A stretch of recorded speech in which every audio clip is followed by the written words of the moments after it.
Good evening and welcome to Battle Tested History number 14. With How me, you as doing? always, is Scott Baker. Howdy. Now, we have a whole bunch of stuff to get to today. So let's dive right in. Today's topic is Watergate 50 years later. Now, we will be using. I had. The the two pictures I forgot to put up. The two movies we're looking at. We're looking at The Post and All the President's Men. Yeah. The Post deals with the source of all the problems, which was the Pentagon Papers. Mm, That's where it started. yeah. All the President's Men deals with the Watergate break in. But let's start with a bit of context. I was born in 1961. Scott was born in 63, correct? Yep. Yeah. Okay, so we grew up same time period. Yeah. Now, today, nobody really believes the media.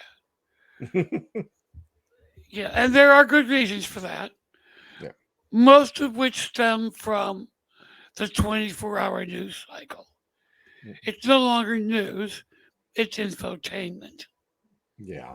But back when we were growing up, we had the news, Yeah. and people believed it, largely because of this man, Hmm. Walter Cronkite, called by everybody the most trusted man in America. If Walter Cronkite said something, it was the truth, period. Nobody questioned him with good cause. During his time, you only really saw twice what his actual opinion was. The first occurred um, in 1968, just after the Tet Offensive. What happened with the Tet Offensive is that the North Vietnamese Army and the Viet Cong infiltrated South Vietnam, and on Tet, which was the their New Year, Yes. Yeah. yeah, it was a Vietnamese New Year. Um, they attacked all over South Vietnam.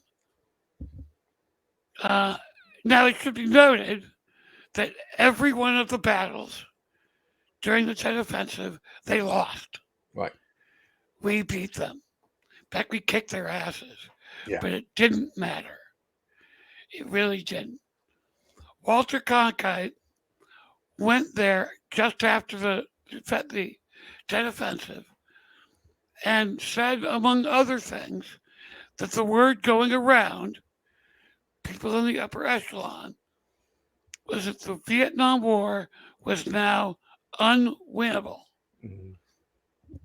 This was due in large part to a study that was um, commissioned by Robert McNamara, the uh,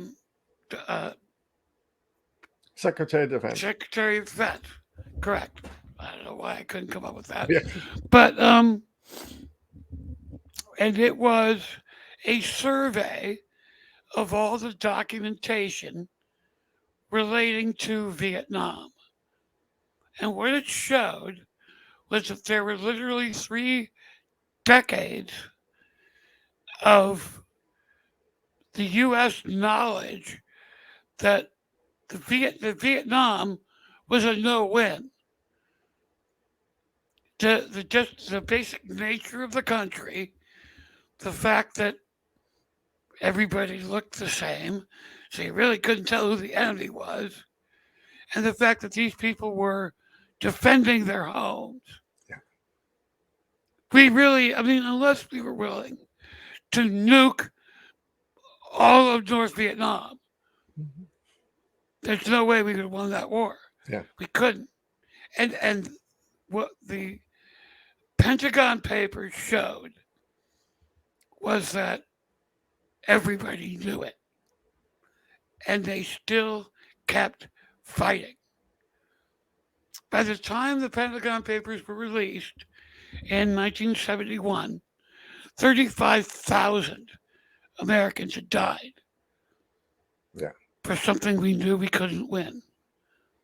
And the reason they kept fighting is because no president wanted to be the first one to lose a war. That was it. Yeah. It had nothing to do with strategic importance. It had nothing to do with will or logistics or money or nothing. It was, they didn't want to be the one who lost the war. And Americans died because of it.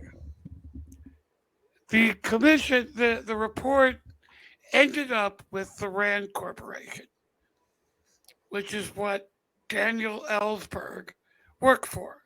Hmm. He, in 1969, he found this report, read all like 3,000 pages of it, and was like gobsmacked Yeah. and said, "We can't keep this a secret. We can't."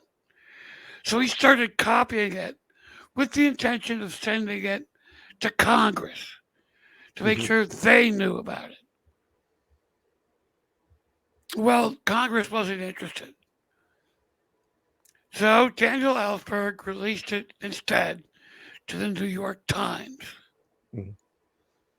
Um, that's Daniel Ellsberg right there. And there is the first of the New York Times on the day after Nixon's daughter got married. They released the first in a series of articles about this study. Um, Nixon then decided that he wanted to ban them from ban the New York Times from reporting on this stuff, citing national security and whatever else they were doing. So um, here's let me see. No comments yet. Okay. Um, so the Washington Post gets a hold of the story as well, and the New York Times gets a gag order put on it by a federal judge. Washington Post says, "Well, screw that. We're going to publish." So they did. All of a sudden, they're under the chopping block as well. Um, it goes all the way to the Supreme Court, and the Supreme Court decides that the First Amendment rules. They had the right to publish, so they did. New York Times, the Washington Post, the Chicago Tribune, the LA Times, like the Iowa Morning Bugle, and everybody was reporting on this. Well, Nixon wasn't happy. Um, and old Tricky Dicky, let me see, I got a picture of old Tricky Dick, just for fun. There he is. Come on. There we go. Tricky Dick decided that he was going to go after them. So he tells J. Edgar Hoover of the FBI to um, put this thing down.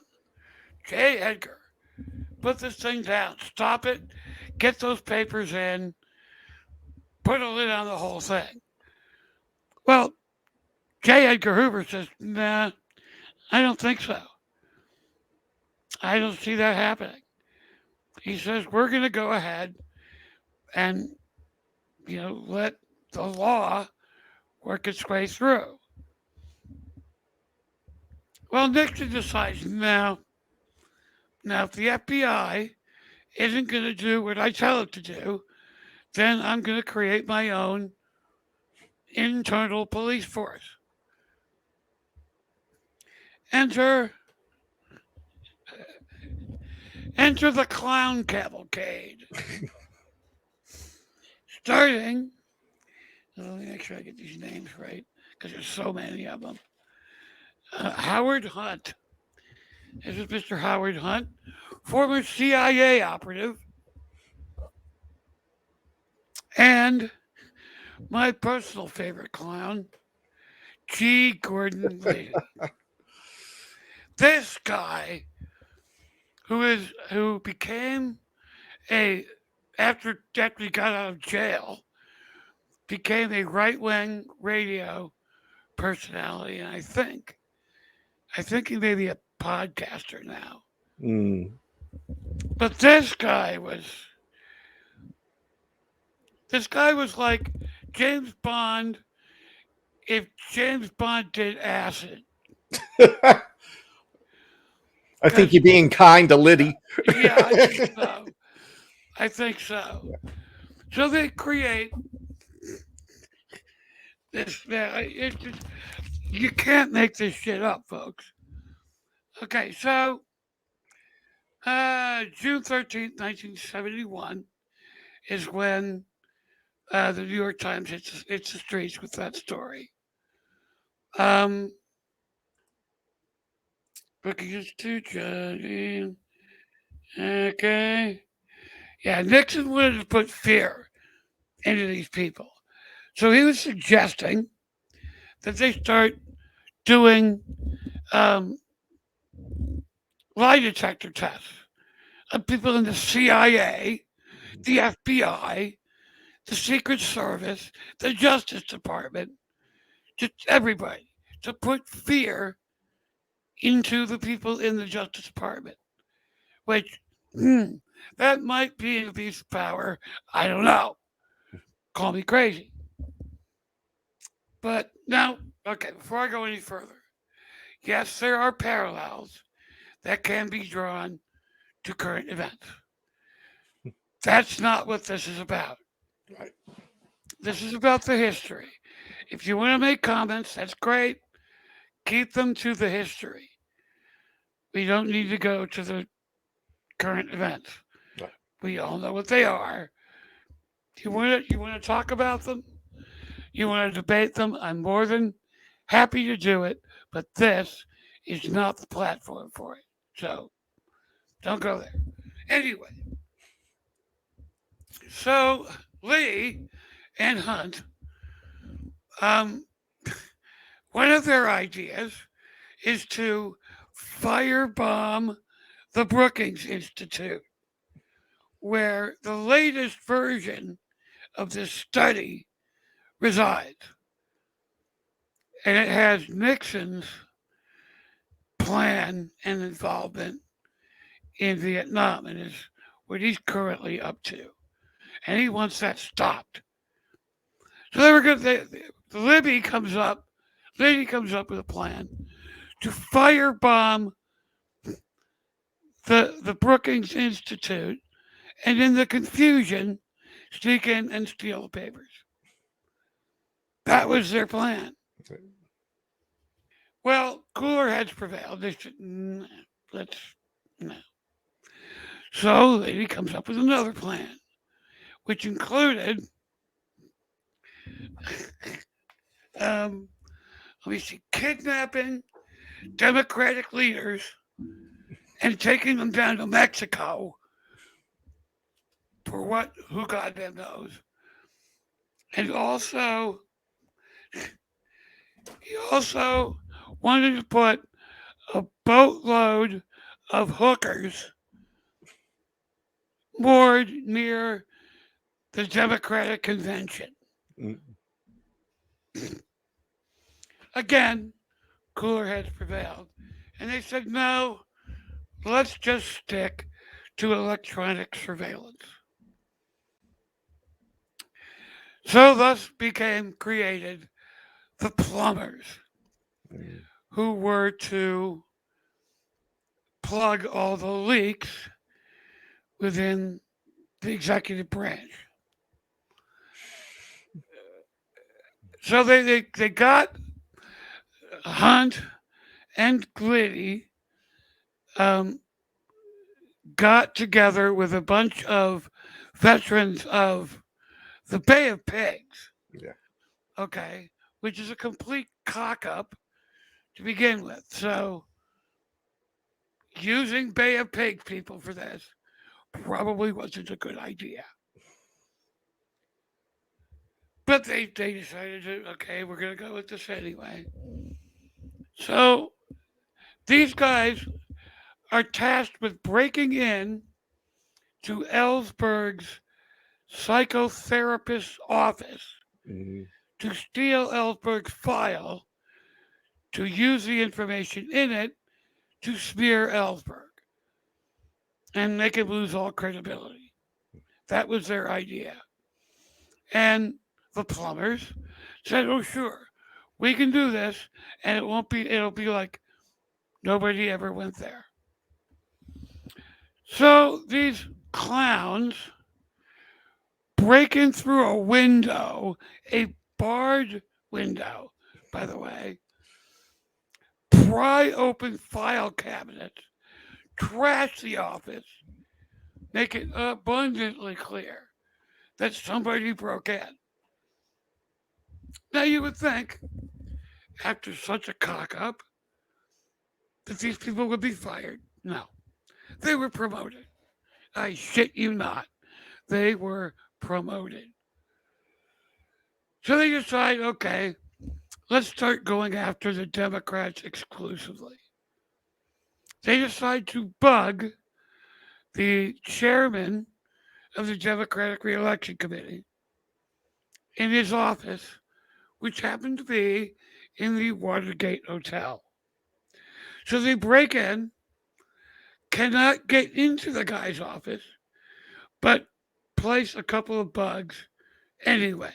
And then they get out again, nobody's the wiser.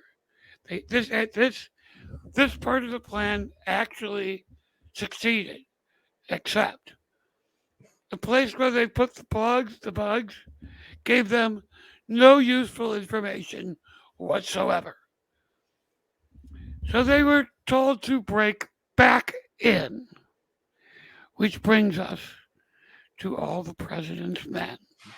Scott, take it away. All right. Before I go into all the president, let me just expound on a couple of things. Bear in mind, this was the era of Rob and Laura Petrie, Mayberry RFD. Dan, the Secret Service have a white van out in front of my house. They've had it since I retired. So, on a cold day, my wife goes down and gives them coffee and donuts. They send us Christmas cards.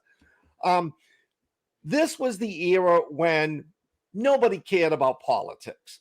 Like Jeff said, you had 30-minute newscasts at night where everything had to be covered.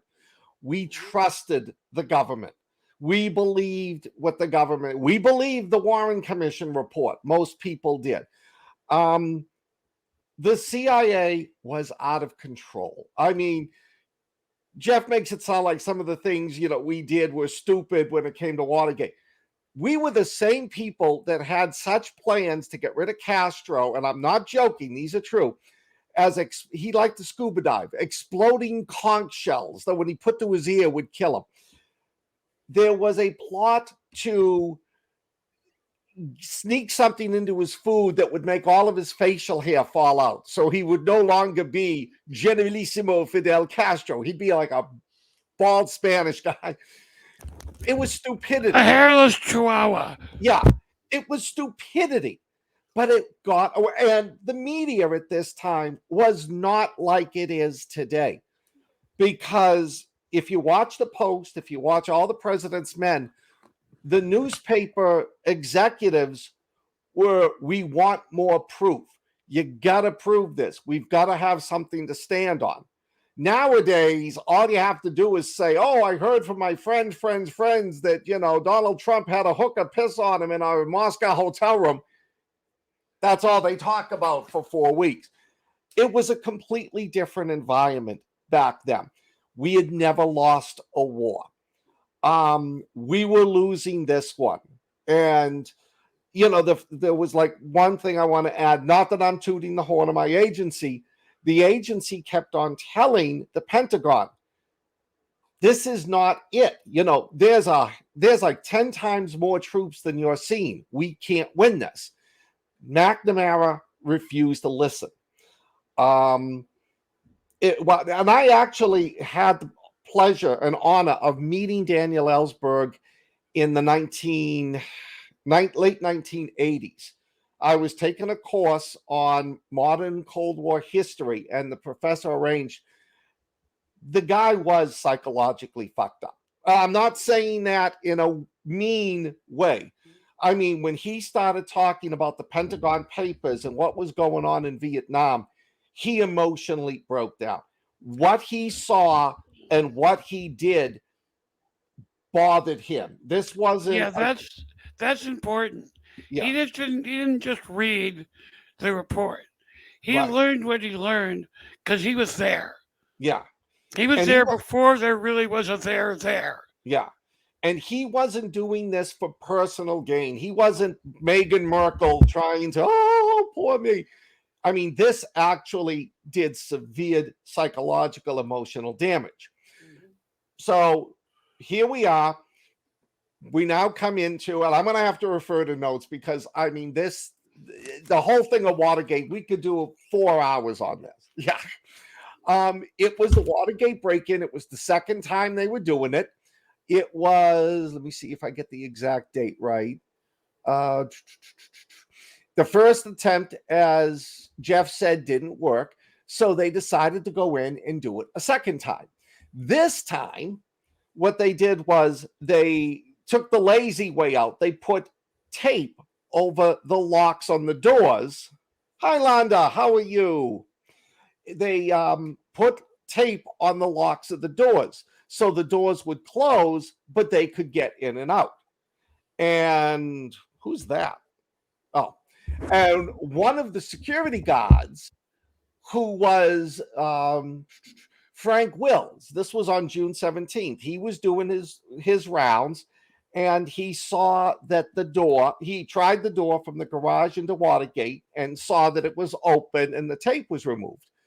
Thinking nothing of it, he pulled the tape off, closed the door, came back later, the tape was back on the door. So now he got suspicious. He called the police.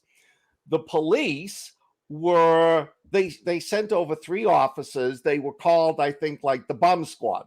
They were undercover cops. They were dressed as hippies to try to find drug dealers. They show up in a police car. Okay. So you're thinking, how stupid can they be?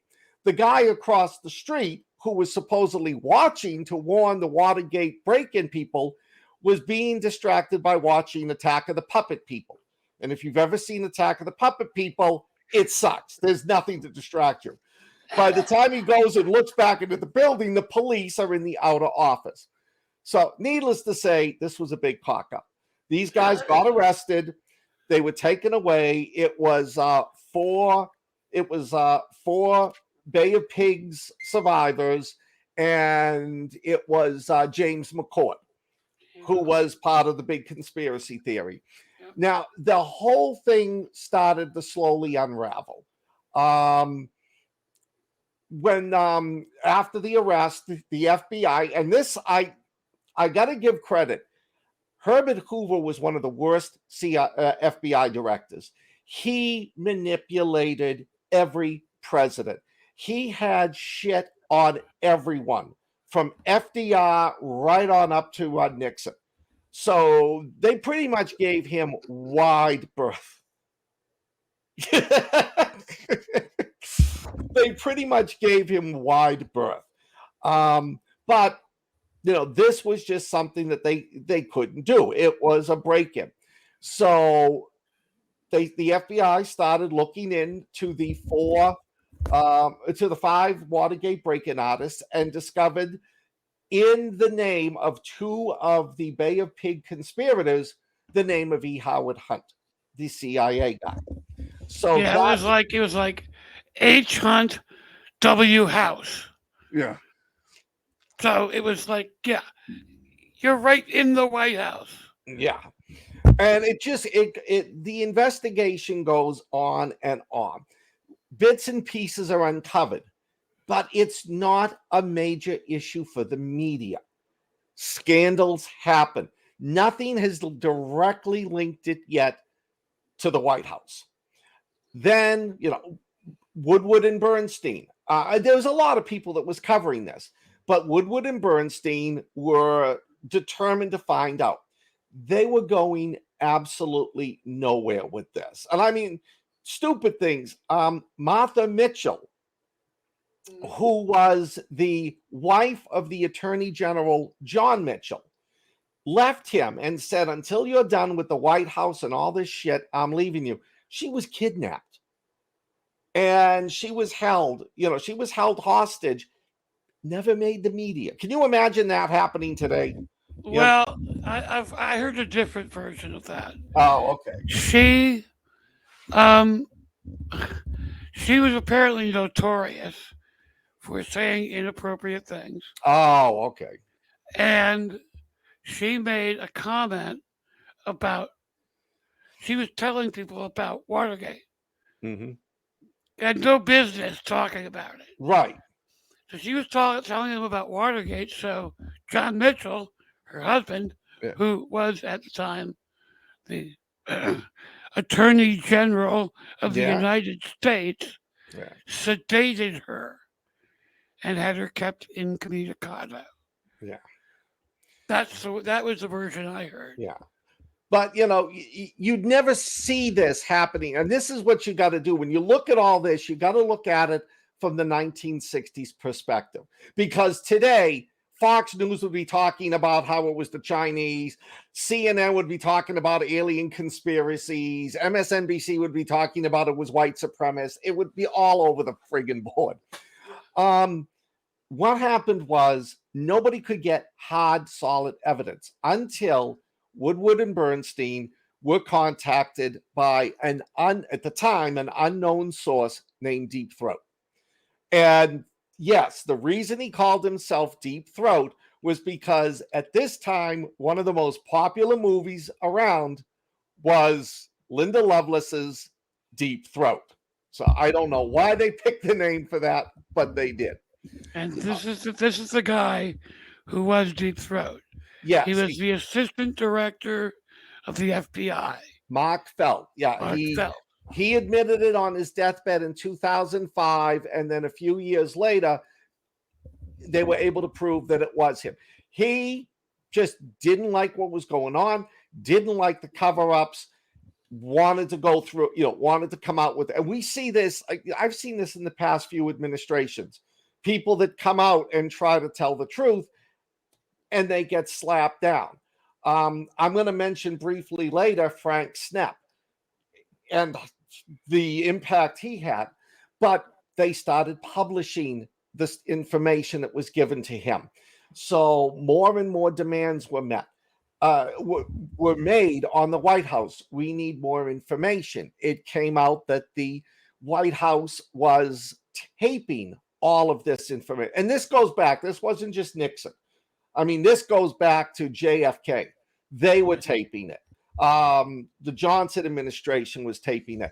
Yeah, But I think Nixon took it to about 3 or 4 levels extra. yeah, I He mean, had bugs everywhere. yeah, Nixon was taping everything, which to me is like, okay, I can understand you taping it for historical purposes. So somebody can say, oh, I didn't want to bomb, Hanoi, and, the tape proves you did. But here are these guys talking about committing crimes, treason, also, breaking the Constitution. So they took it to court and said, nope, we can't do this. This is private. This is top secret. You can't get this. And the Supreme Court pretty much said, nope. You can excise out anything that would hurt national security, but anything related to the Watergate break-in is not national security. And as the tapes came out, you had the infamous 18 and a half minutes that was missing.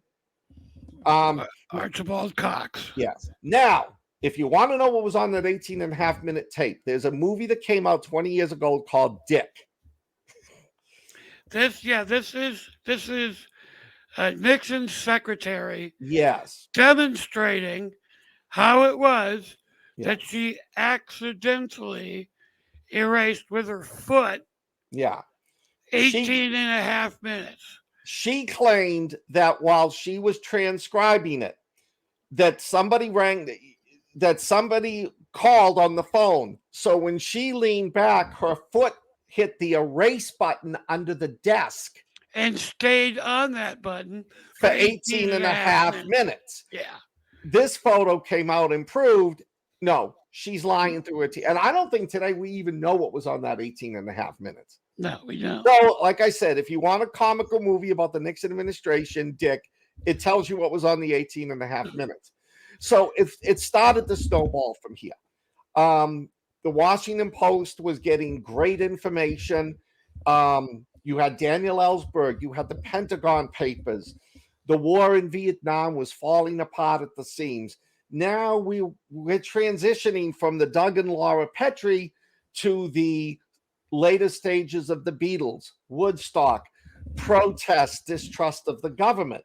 Yeah, well, actually, when Walter Cronkite said this war is unwinnable, prior to that, yeah, the anti-war movement was primarily, almost exclusively, a youth movement. Right. After Walter said it. No, I don't think Marilyn Chambers was Deep Throat. No. Marilyn Chambers was oh God, I can't remember the movie she was famous for. Into the green. Maybe beyond the green door. Yeah, because Marilyn Chambers enjoyed being a porn star. Linda Lovelace later claimed that she was forced into this, but we're getting on a completely different. We're going down a really perverted rabbit hole. Oh yeah. So it got to the point that the administration was in trouble. Nobody was believing them. More and more, and I'm giving you a Reader's Digest version. And the more information that came out, and eventually, I'm trying to remember which was the one who was it Howard Dean that turned on them? John Dean. John Dean was one of the top conspirators. He was close in the White House. He was up near the chief of staff. And it started happening that he realized, I don't want to go to jail for the rest of my life. So he decided, okay, I'll turn state's evidence. Well, yeah, part of it was he discovered that Nixon had chosen him to be the scapegoat. Yeah. And Dean said, I don't think so. So it got to the point that they tried to have the Supreme Court step in and stop it. The Supreme Court wouldn't. They wouldn't can the investigation. They let it get going. Hoover was going ahead with this. He wasn't putting the brakes on it. Nixon did the Saturday Night Massacre. That was after Hoover died.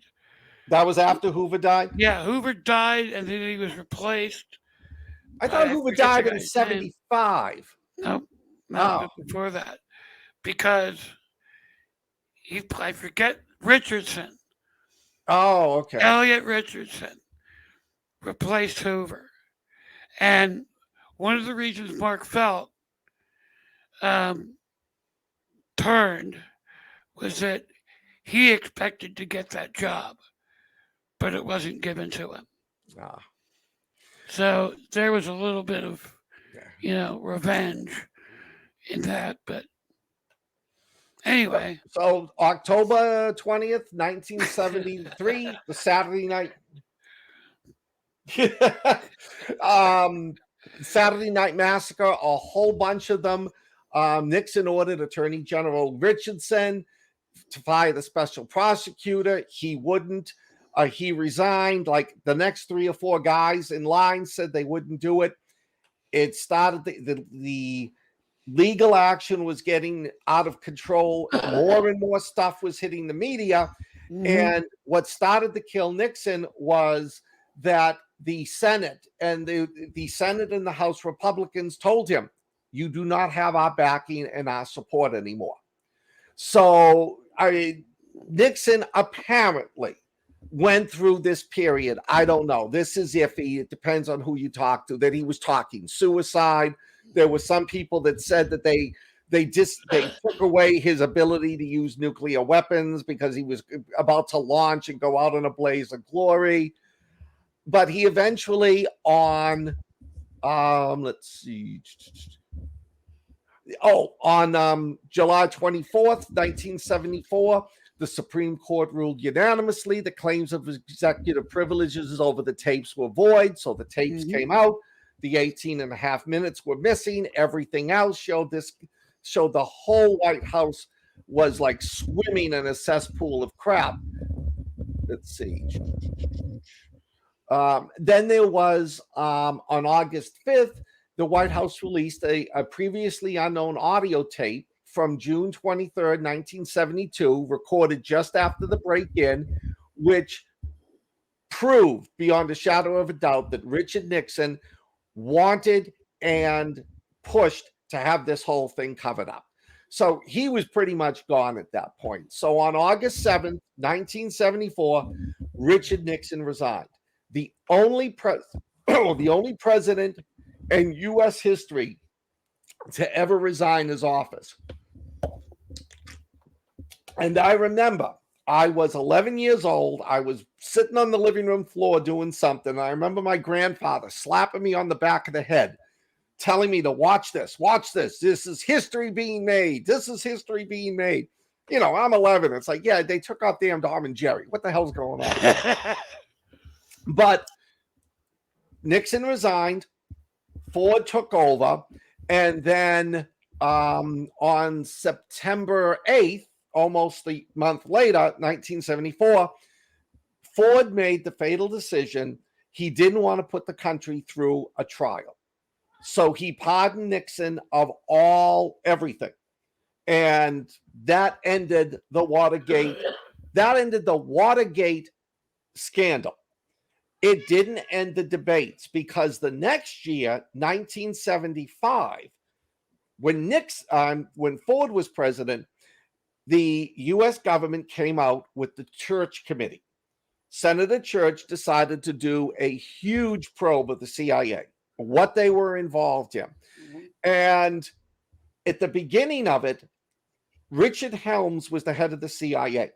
Richard Helms was a staunch conservative. And I'm not saying politically conservative. I mean, he was with the OSS in World War II. He worked with Allen Dulles. He worked closely with the Dulles brothers during the Eisenhower administration. He was a staunch advocate of protecting national security. But he gave up to William Colby. Now, I've met Colby. Colby's one of those decisive figures. Some people think he was brilliant.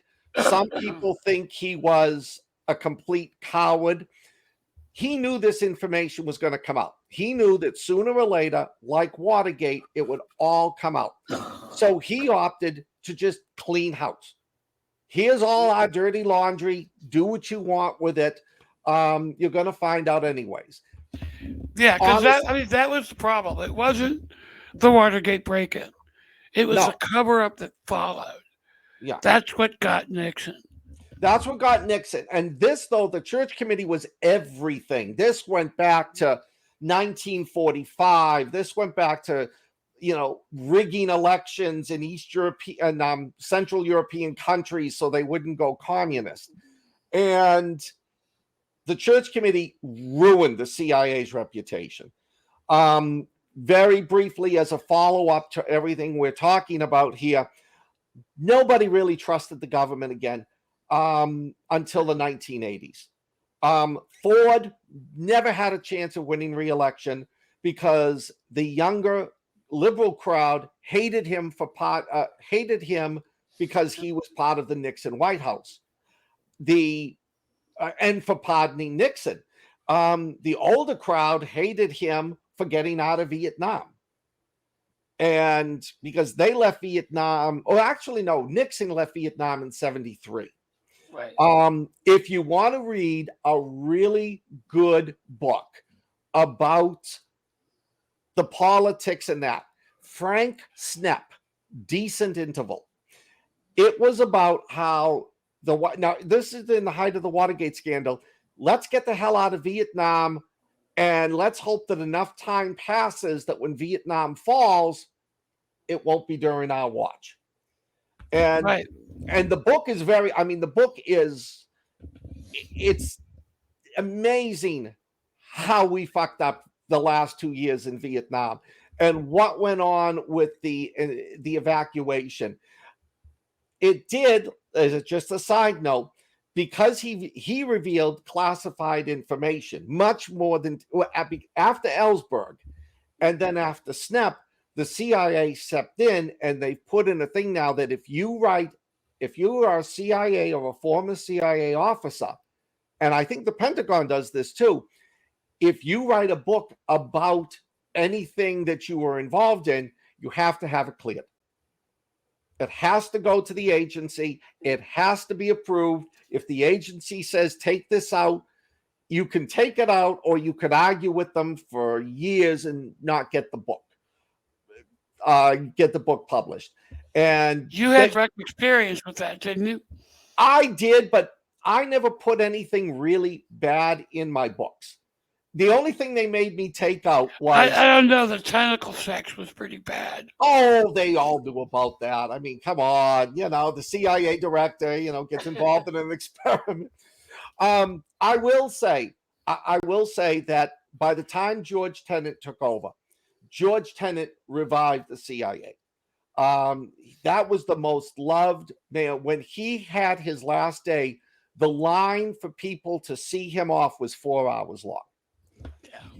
But it changed that whole era. Watergate, the Pentagon Papers, the Church Committee, changed the way we looked at it, changed the way people viewed the government, the trust of the government, and eventually changed the media. Because like Jeff said, Walter Cronkite, even when he said we can't win the war in Vietnam, you didn't know if he was saying that as a liberal who was like, ha, I told you, or a Republican, a Democrat, a conservative that said, this is the facts.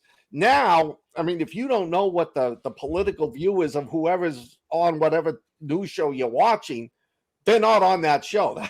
They want people out there that express their views. Yeah, the only other time Cronkite let people know his opinion was in the run-up to Nixon's resignation. Yeah. He said, I think Nixon has to go. Yeah. He flat out said it. But I mean, everybody, and again, yes, but everybody agreed, even the Republican Party. Yeah, who is that Republican firebrand? Goldwater? Goldwater. Yeah. Even Goldwater told Nixon, you don't have my support. And Goldwater was like a vicious conservative. Oh yeah, he had that commercial. Yeah. Was he the commercial of the little girl with the flower, and then and then it's the like mushroom cloud. It stops and it pulls back, and it's like 5, 4, 3, 2, and then there's the big nuclear cloud. It did change everything. It was a game changer. I vaguely remember parts of it because I started to become politically aware and historically aware in the late 70s, probably about the same time Jeff did. A couple years later, but yeah. Yeah, but it changed the way we look at politics. It changed the way politicians look at themselves. But now I think we've gone to the exact other extreme, where certain politicians get away with anything. Certain politicians can't fight without, being considered, anti-fascist or pro-fascist. Now, I will say, I liked Woodward. I thought I liked him. I thought he was great. I read every one of his books until the book, and I can't remember the name of it. Hang on. It was the one where he was talking about Iran Contra. Oh, wait a minute. Yeah, I don't remember that. I don't remember the name of that. Yeah, I it remember was Iran Contra. Veil. The Secret Wars of the CIA, 81 to 87. And that's when he lost so much of his credibility because he was talking about supporting not the Sandinistas, who did we suppose it? The Sandinistas? No, the Contras The Contras. against the Sandinistas. And he was talking about some of the support we gave to bin Laden and that. And he had a chapter at the end of the book in which William Casey, who at that time was the director of the CIA, and he died in that position. He had gone to the hospital, he was on his deathbed, and he called Woodward in because he respected him. And the last chapter is Casey's deathbed confession of all the evil things the CIA did under the Reagan administration. Blew up in his face because it turned out he was under close guard. He was in a coma from the time they brought him into the hospital to his deathbed. So the only way that he would have been able to talk to Woodward is if Woodward said ping once for yes, twice for no. And there was no indication that Woodward ever showed up. So after that, he lost a lot of credibility on both sides of the aisle. But I'm not saying that negatively. I think him and Bernstein did an absolute superior job on writing All the President's Men. Now, the movie itself, from what I understand, is fairly accurate, but it's limited. It only covers from the Watergate break-in up until they publish the big article that brought him down. The book covers the entire saga up until the resignation, but the movie just focuses on those 7 or 9 months. And then, like during the closing credits, they show old newsreels of everything that happened afterward. Yeah, I saw an interview with Woodward, Bernstein, and Robert Redford, like 25 years later. Yeah. And Redford was saying what he wanted to do was a story about the process, about what they did in tracking the story down. And I think, for me, Watergate is like a watershed moment because to me it's the last time that our grand experiment actually worked the way it was supposed to. Point by point by point, the checks and balances worked. The Nixon's White House and the executive branch were so far beyond the bounds of what they were supposed to be doing. They were absolutely, unequivocally breaking the law and violating the Constitution. Yeah. There's no question. But Senate Republicans, House Republicans,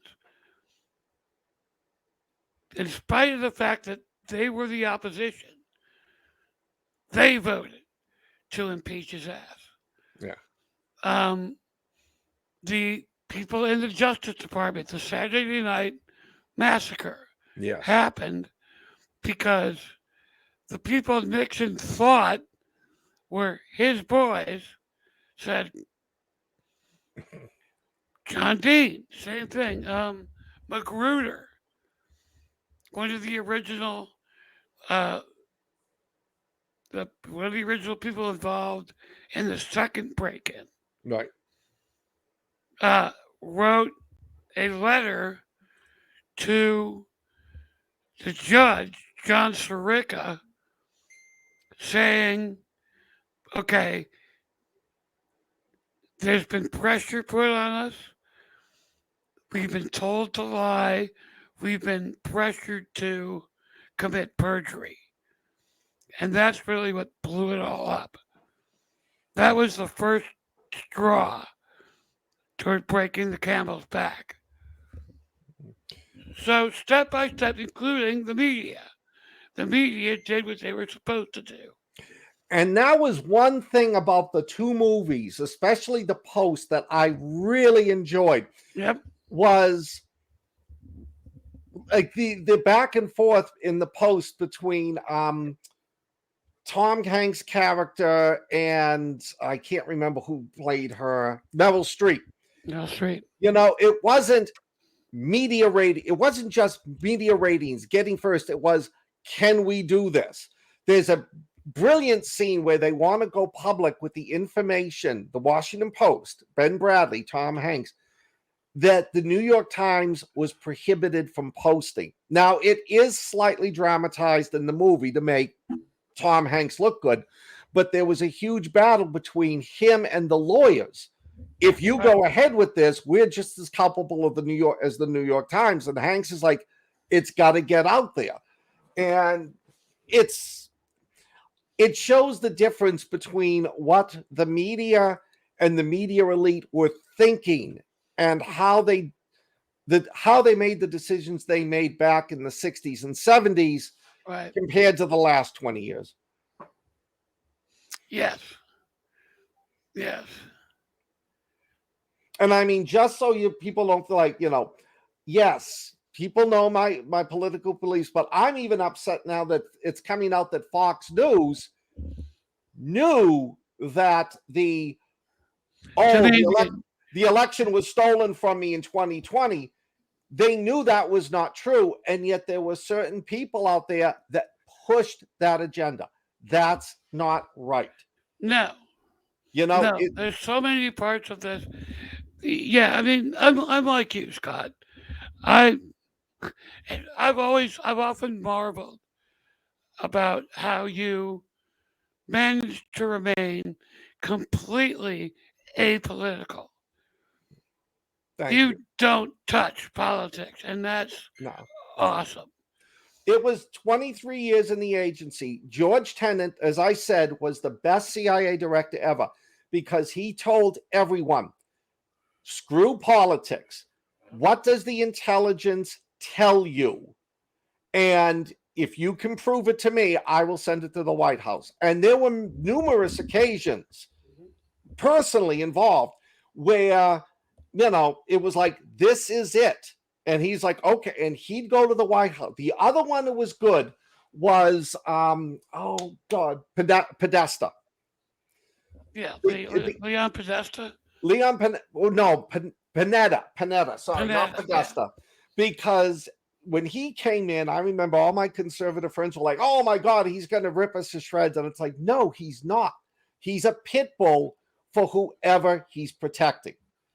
He was for Clinton. He was when he was head of the budget office. And I remember at one instance, I was involved in part of this. We told him something about Iran. The CIA told Barack Obama something about Iran. The Obama administration didn't listen. It fucked up and fell apart. And Barack Obama went out and blamed the CIA. And I remember watching that Sunday, Panetta, the director of the CIA, go on all the talk shows and tell him, no, the president is wrong. We told him what to do. He didn't listen to us. He made the mistake. And I'm thinking to myself, man, you don't get that in Washington anymore. No, you don't. Yeah, well, we had the same thing in the Coast Guard.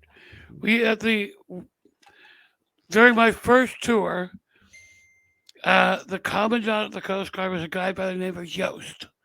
Mm-hmm. Yost was. Yost put like Exocet missiles on Coast Guard boats. It's like, dude. Yeah, we had white painted Navy boats. It's like, get the fuck out of here. Had like Sea Whiz and shit. It's the Coast Guard, man. but yeah, the guy before him, whose name I can't remember. I mean, mind you, this is like 1980, Mm. so it's a couple of years ago. Yeah. Um, I can't remember his name, but he actually resigned because they kept cutting the Coast Guard's budget. Yeah. I And he know. finally said, "Fuck you, I'm gone." Yeah. And that got us Yost. But yeah, I mean, My favorite Coast Guard joke was when I was doing security background checks. I was at a VA hospital, and there were these 3 or 4 Coast Guard guys sitting in the lobby waiting. And one of them looked. One of them asked me what I was doing and that, and he goes, "Hey," he says, "You know why all Coast Guard men are over 6 feet tall?" I go, "Why?" He says, "That way they can just walk the shore if their ship sinks." But there, well, yeah, that's, and I'm not saying that to be mean. I love the I know. Coast Guard. They're but I love the mindset, that the military has, picking on each other and picking on themselves. But yeah, I Oh, mean, yeah. you're not kids unless you're at a yacht caught in the middle of a hurricane with no power. Nobody thinks of you guys. No, they don't. No. However, um, my reason for joining the Coast Guard Mm-hmm. stems from exactly what you were talking about. Yeah. I joined in 1979, Uh-huh. which was 4 years after the fall of Saigon. Yeah. The last thing anybody wanted in 1979 was to get involved in another war. Right. Nobody wanted it. And this is absolutely nothing against the other branches, Mm-hmm. honestly. But I decided that if I was going to enter the military, I wanted to actually serve a purpose. Right. And the Army, Navy, Air Force, Marines, if they're not actually in wartime, their job is essentially to practice Yeah. so that when they are in wartime, Yeah. they're ready for it. So I love it. I didn't want to just practice. Yeah. I wanted to actually do a job, No. and the only branch that it doesn't matter peacetime, wartime, No. doesn't make any difference. Coast Guard always has a job to do. You're like the first That's why I responders. joined them. Yeah, You're like, yeah. I love what Dungeon Dan said about loving puddle pirates. And I'm glad Londa pointed out the fact that she was referring to erasing tapes and not being a porn star. yes, yes. Although she didn't really need to clarify that. But come on, we love Londa. I love Londa. She knows that. We love Londa. But So, yeah, the this when I was born, we had Kennedy in the White House. yeah. There was hope. Yeah. There was incredible enthusiasm, Mhm. boundless energy. By the time I got out of high school, everybody was like, "Fuck the U.S." Yeah. Yeah. That was the basic attitude, and it's only gotten worse since then. Yeah. Yeah. I was in high school. I graduated a few months after Reagan took office.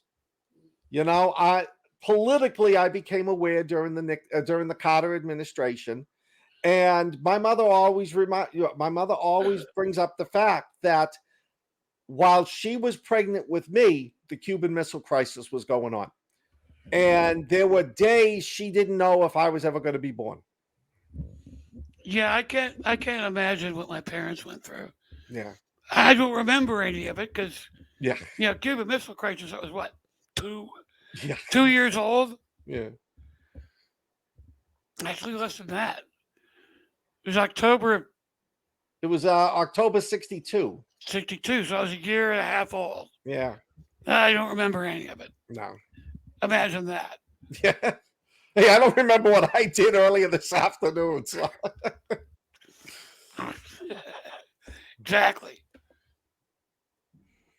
But I mean, yeah, Watergate broke our spirit, I think.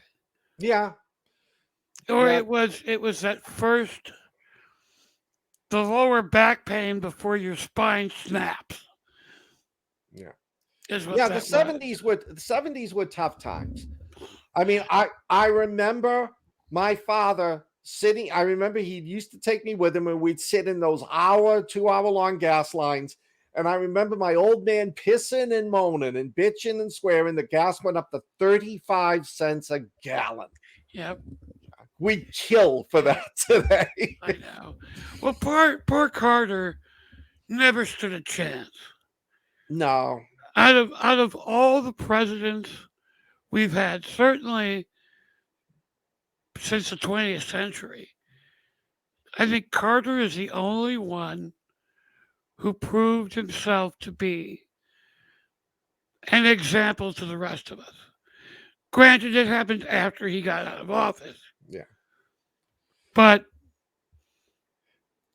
he never stood a chance. no, You had a screwed up economy yeah, following the Vietnam War.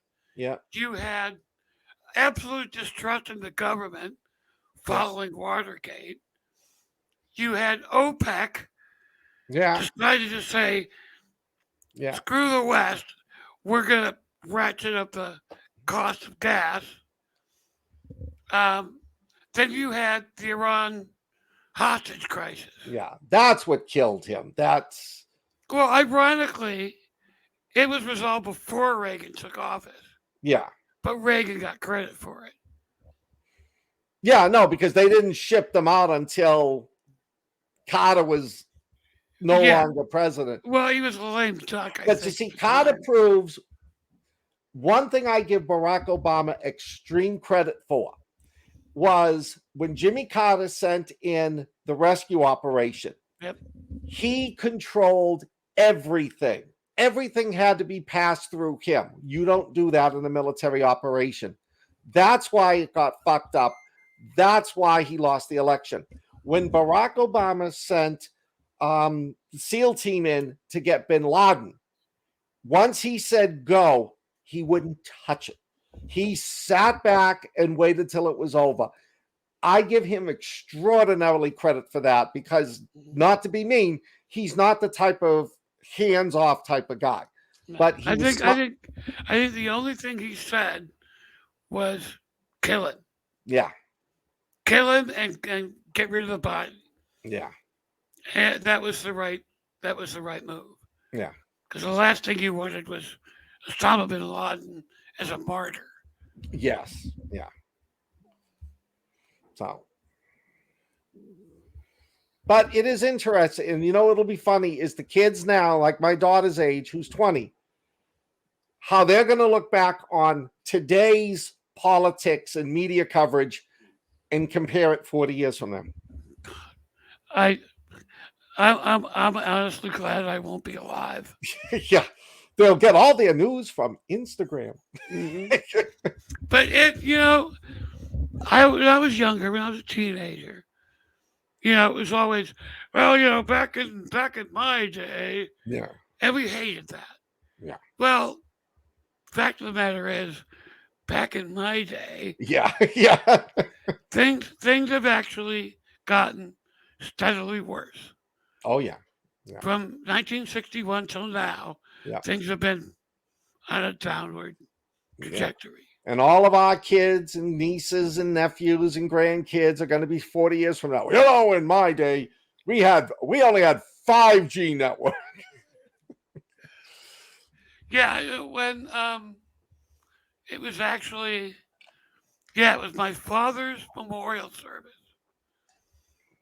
which happened right about the time the economy tanked Mm, in 2008.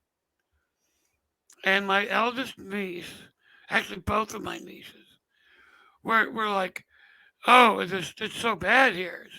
It's never been this bad." And both me and my brother were like, "Come on." yeah. And we disabused them of that. Mm. I mean, what's the problem? You can't text as much as you used to. It breaks me up that I have a good friend in Romania. I have a good couple of good friends in England and Scotland. Mhm. I do business. My cover provider is in Thailand. I send him an email. He sends me the book. I pay him via PayPal. Back in our day, you had to write a check. You had to put it in the mail. It would go. 2 weeks later, you'd get a letter from him. You'd read it. Oh, you'd write a response, put it in the mail. He'd get it 2 weeks later. That's if they got there. Yes. Yeah. Oh yeah. I remember the good old. Now we're going to rag. I remember when TV stations shut off at 1 o'clock. Yep. They played the national anthem Yep. and then it went blank. It was nothing but snow on the screen. That's it. Yeah. They played the national anthem, and that was it. You're done. Yeah. And I was the remote control for the television. Oh, of course. Yeah. Absolutely. That and the rabbit ears. Yeah, I know. Yeah. Oh, Londa. Oh yeah. I understand. Yes. Yeah. I understand. Absolutely. But And then does, all, and all I have to does all, your does your 23-year-old give you that attitude? Mine does. yeah, all I have to do in talking to the youngest generation is go Led Zeppelin, Pink Floyd, The Who, The Stones, The Beatles. I give my stepdaughter credit though. She listened to Allison's playlists, and Allison had those on her play. She's only a few years younger than me. She now knows as much about those bands, probably more than I do. Mhm. And she's only 20 years old. Kids in her generation are like, who's that? My best friend felt old only once. It was in the mid 80s, and he was watching MTV with his little sister, and McCartney came on. And his friend said to his sister, "Oh, did you know Paul McCartney used to belong to a band before he went solo? Who was that? It was called Wings." And his sister goes, "Oh my God, that was a long time ago." And my friend is sitting there like, the Beatles, the I Beatles. know. I know. I the first time I felt old, I was in the Coast Guard, and this was like uh, 1989 probably, and a uh, a younger pup. We were painting or doing something, and Stairway to Heaven came on, Oh, the Ghetto Blaster, yeah. and this fucking punk says to me, "Who is that?" I'm like, "What? What?" uh, I know. Damn kids these I know. days. So But yeah, there is one thing that my sister, she's 12 years younger than me, and me always get a kick out of. In our day when it snowed, we had a snow day. Now when it snows, her daughter and her son have to go to homeschooling via video. They don't get the snow day.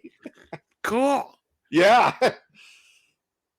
So, Yeah, but we needed snow days because just like we were the remote control, oh yeah. we were the snowblower. Yeah. By some bizarre coincidence, Yeah. as soon as both me and my brother moved out of the house, my dad bought a snowblower. Yeah. But not until then. Yeah. The fun. Oh, and Yeah, Chicago, Londo, I do understand. Yeah, you're not woke enough. no, None of us are.